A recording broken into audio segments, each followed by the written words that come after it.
Welcome to another episode of The Brand Called You, a podcast and podcast show that brings you leadership lessons, knowledge, experience, and wisdom from hundreds of successful individuals from around the world. I am your host, Ashutosh Garg, and today I'm delighted to welcome a very senior professional and an executive coach, Mr. Hari Prakash. Hari, welcome to the show. Thank you, Ashutosh. Thank you. Hari is a management consultant and an executive coach. He is the former CEO of GP Petroleum Limited in India, and he's a certified independent director.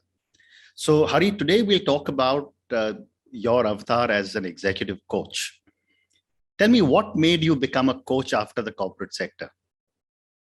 I would say it evolved over time. I generally like to help people and work in teams. It's been with me for quite some time. And more recently, I joined Rotary for community service. And I must say, it was an eye-opener when I realized that I could impact the lives of people, even in a small way. I also got designated as a mentor when I was working in a global organization while I was in China and in Singapore as a mentor and trying to help aspiring young executives. During this time, I was also exposed to professional coaching. And I must say that the Coaching Foundation of India, where I had my postgraduate degree as well for coaching, played a huge role in shaping what coaching can look like. Now I enjoy coaching and making a positive impact to people's lives. Wonderful. So, when I was a young manager in the early 80s, coaching and mentoring was done either by a family elder or by a senior colleague who took a liking for you. That's right. What has made coaching so important in our lives that people are now willing to pay for it? Well, that's a pretty good question in the sense that, particularly in the context in India, we still have a lot of coach and mentor within the family, and we still rely on it, rightfully so. But over a period of time, what has happened? The complexities of the world have developed so much. People are working in very different and difficult situations. And coaching basically is unlocking a person's potential to maximize their own performance. That's essential of coaching. Not everybody has the capability to help somebody work at a professional level to unlock their potential. Coaching is basically helping them rather than teaching them. So that's where you find the difference of coaching. In coaching, you focus on the strengths and you leave alone the mistakes and failures or the self-limiting beliefs. I'm often reminded of the quote by Sir John Whitmore, where he said, to get the best out of people, we first need to believe the best is already there in it. I think this is where our family members, when they took the role of coach or a mentor, always believe that we are the best. To get that from an external person, it may not happen on its own. So that's how the whole evolution of a coach and a professional coach came in, where people are trained and people also come in with the mindset that I'm not here to tell you what to do, but I can possibly help you explore your own potential. And we could possibly mutually work out as how we take it forward. Okay. So let me come to the second part of your question. Was why is it so relevant in the world now? See, people are evolving and adapting to various situations. The world has become a little bit more complex than before, or at least we perceive that way. And not everybody has the capability to match that complexities. Different folks need different strokes. I'm reminded of this book, Fair Isn't Always Equal by Rick Bormelli. If you haven't read that, please do take time to read. Sure. It's essentially assessing and grading in differentiated classrooms. But what has a classroom got to do here? When I read that, it gives a lot of insights on why people need help to unlock their own potential without being judgmental. In a classroom, the children are of different grades and different capabilities, but the exam is same. It isn't fair to judge everybody at the same level. So the book explains, and in some international schools, they try to use that as a form of helping children. And I feel even at a professional level, people need that sort of a differentiator help and support. So that's where I feel there are many types of coaching, like life coaching, business coaching, executive coaching, and so on. That's how the whole evolution came for the world. Wonderful.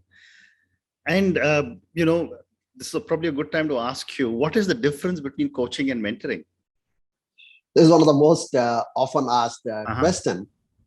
See, mentoring is based on, it's a need-based and often very informal. The mentoring takes the focus on reflections and guidance. You possibly pass on wisdom and sometimes even solutions. It also focuses on a role model. I mean, you could be a role model, or you could be inspirational, and you could be a mentor to somebody. Whereas in coaching, it's a process which occurs on a professional level. It occurs in the context of work, where we are focusing on effective performance. So coaching is more structured, I would say. It's measurable, and the emphasis is on personal changes through being more self-aware and self-reflections. So here, the coach does not give the solution on a platter. Solutions are more explored and mutually discovered. So this is where I find the difference. And thanks to CFI for helping me to get this description and ingrained in my mind. But your question has got a big relevance that very often you will find a little bit of an overlap or a merging of coaching and mentoring over a period of time. So it can happen, but you have to be very clear as to what is the objective with which you are engaging a professional coaching side. Very interesting. So my next question to you is that in today's world, which is highly competitive, very stressful, a lot of challenges, who should look for a coach? The answer is very simple. I mean, I'm actually borrowing the words of Bill Gates. He said, everyone needs a coach. It does not matter whether you're a sports person or an executive or a family man. We all need feedback, don't we? And that's how we improve. So the simple answer to your question is everybody needs a coach. The question always just comes in mind is this the right time? Or am I committed to getting into a coaching assignment? Is always the question. But the short answer is everybody needs a coach. Okay. And how long should the association be? Well, the typical coaching assignment generally is about 8 to 9 months. But in some cases, I've seen companies or executives seek to be associated for a little bit more time. And I would say it's more like a support mechanism to ensure that the change is sustainable. Okay. So, but that's how, and later on, people do want to engage in certain other aspects or graduate to a mentoring sort of a role. But typically, I would say 8 to 9 months is good enough. Okay. And, we often talk about, as a coach, deciding who to take as a coachee. Okay. My question to you is, how does the coachee evaluate that I have a good coach? That's straight bang on to the subject of a coach. Considering whether you are a good or not so good coach is very judgmental, and I wouldn't really want to describe that part of it. But what I would say is, how do we really say whether a coaching is effective or not? Now, the fundamental trigger is the first few meetings between a coachee and a coach. And during that time, the coachee decides whether I can trust in this person as a coach. And am I committed to take on to the actions what we will mutually agree. And once this equation is set up in the first couple of meetings, most of the coaching assignments are taken to a positive trajectory. The result of it, however, people still want to see whether are you going with a good coach or what is it. People do ask that question. We can see the positive impact through the eyes of the coachee. Okay. Do they feel empowered? Do they see a positive difference in themselves after engaging in a coaching session? Are they more aware of their strengths? Sometimes what happens, you have certain strengths, but you don't use them. I mean, there are psychometric analysis like 24 via or even through 360, you get some feedback.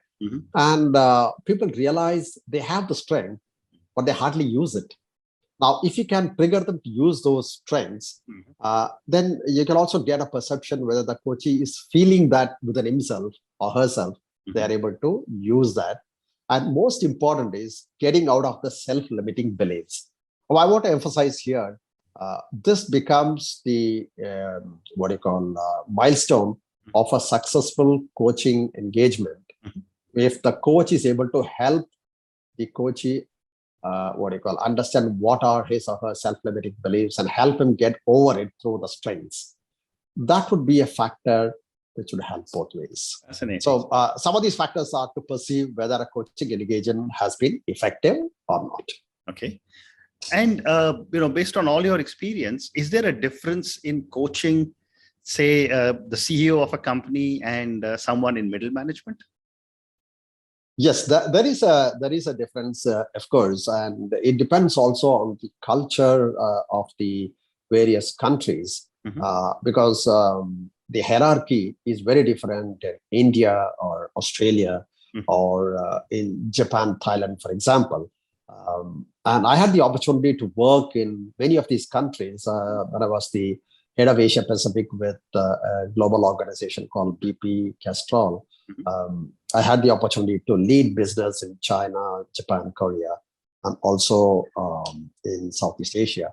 So I really understood and really was happy to understand many of these cultures and how we manage them. So the difference, culture is one part of it, of the hierarchy, but more importantly, a senior or a CEO or a leader, when you engage in a coaching, the biggest difference is the mindset between a senior and the not so senior people, where there is an aspiration for change. A senior leader or a CEO could believe that he has already achieved a lot, and rightfully so. They have already achieved, they come up to where they are, seen this, done that, and might think, what more is there for me to learn through a coaching session? Correct. The reality strikes when you do a little bit of a psychometric exercises, also a 360 feedback, and then are they ready to see the feedback wherein, like the Johari window, you know what you know, but what others perceive about you, and you really do not know that.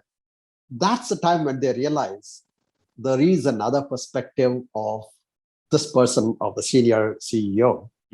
And if he's really interested in transforming himself, he would definitely want to do a coaching to improve himself. Compared to that, the emerging leaders, I would say, are aspirational, willing to change, and they are looking forward to the next level, and they feel this could help them go to the next mile. So this is a difference I've seen. There's nothing good or wrong, but I think it's a mindset and possibly the willingness to look further. Fantastic.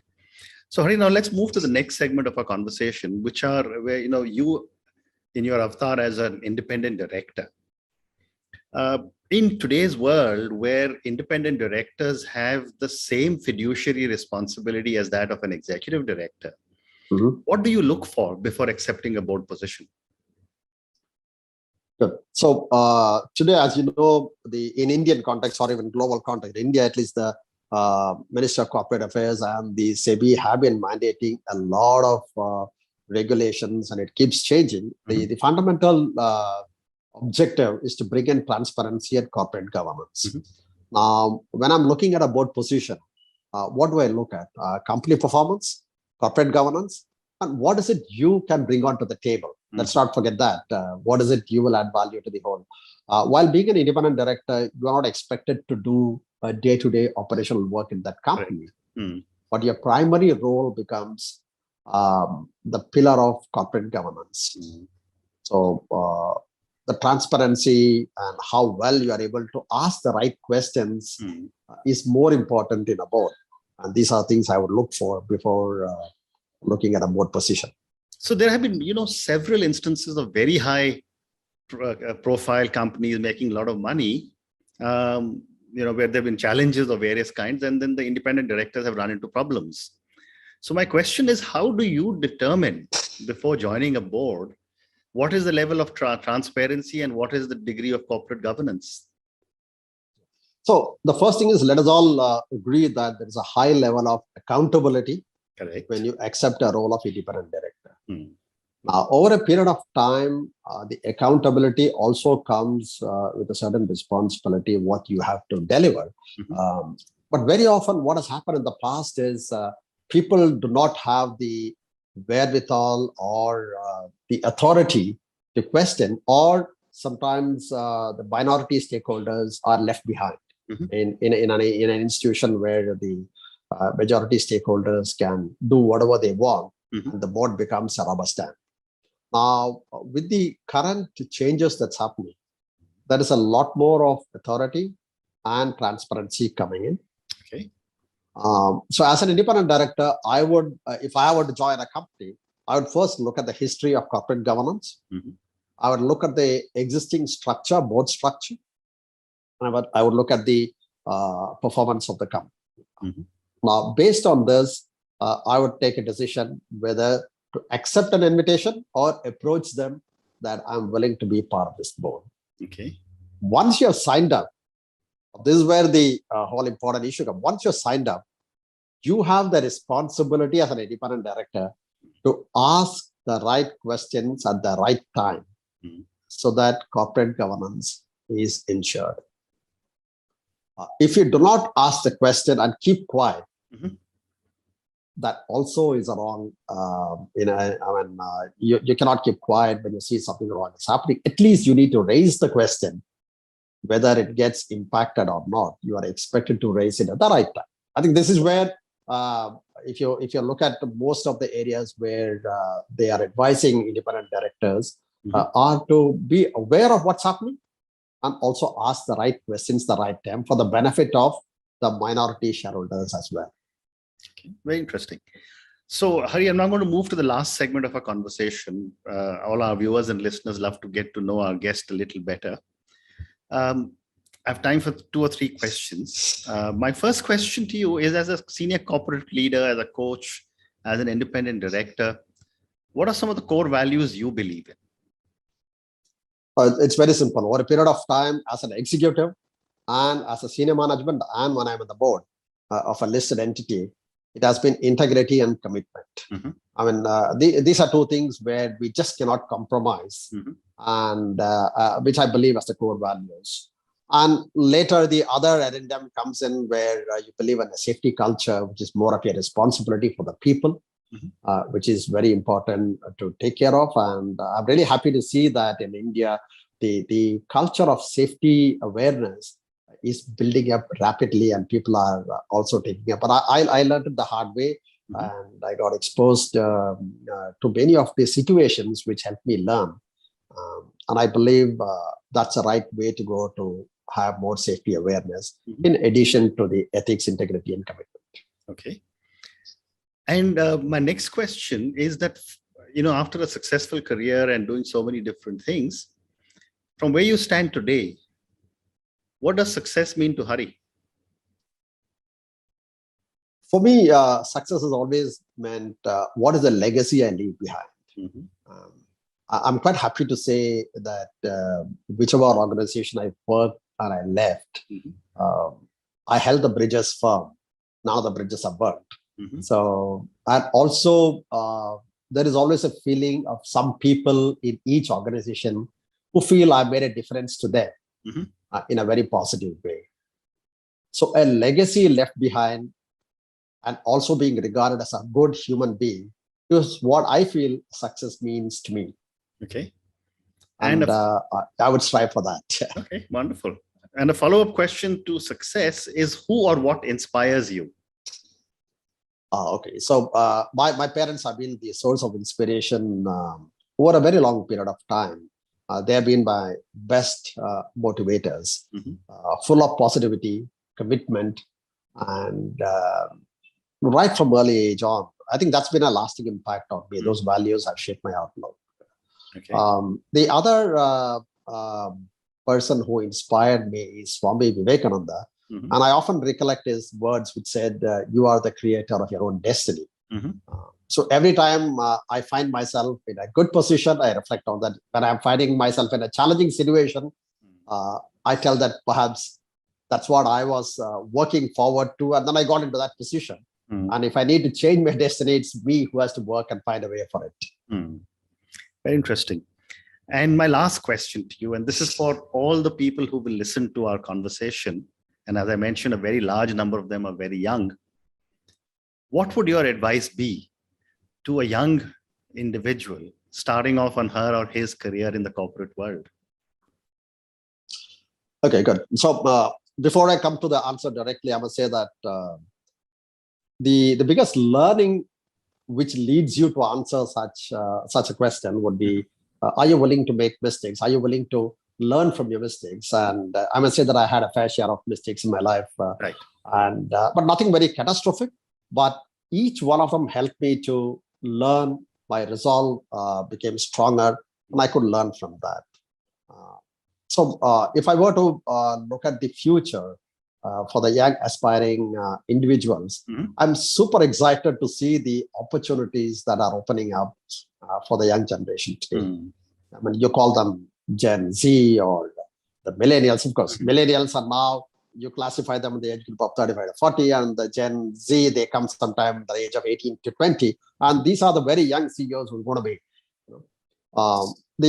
I would tell them, I would remind them to read the book by Paulo Coelho, The Alchemist. Very often a word comes there. If you have a dream and tell the world, the whole universe will conspire to make it happen. Wow. Now, it's a very powerful word, which says that, in a nutshell, be bold to tell your dream and believe in yourself. I really wish them all the best wishes and luck for them to succeed. Wonderful. Hari, thank you so much. It's been such a pleasure speaking to you. Thank you for talking to me so much about coaching and your role as an independent director, or for that matter, your advice to independent directors and to young people. Thank you again and good luck. Thank you. Pleasure speaking to you. Thank you. Thank you for listening to the Brand Called You videocast and podcast, a platform that brings you knowledge, experience, and wisdom of hundreds of successful individuals from around the world. Do visit our website www.tbcy.in to watch and listen to the stories of many more individuals. You can also follow us on YouTube, Facebook, Instagram, and Twitter. Just search for the Brand Called You.